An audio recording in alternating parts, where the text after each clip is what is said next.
Neko pokušava brutalnim lažima da kriminalizuje policiju.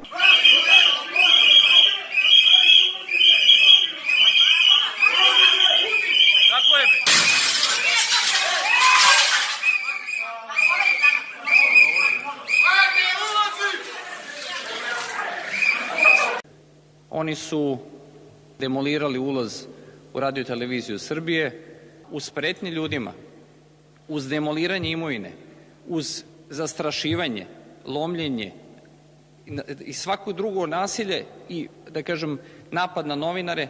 Pošto je bilo navoda u medijima da je hotel demoliran, dakle to nije tačno, razbijeno je staklo na vratima prilikom ulaska.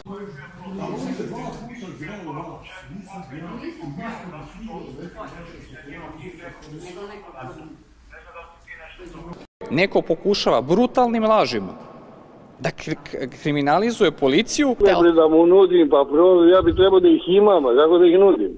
Ja sam rekao, pokušat ću da mu nađem varijantu da ga spasim. Šta znači to u prevodu? Ima ljudi koji imaju novac. A zašto biste se vi nudili da spasavate čoveka koga ne poznajete? Zato što sam glup. Neko pokušava brutalnim lažima da kriminalizuje policiju, neko pokušava brutalnim lažima da kriminalizuje policiju.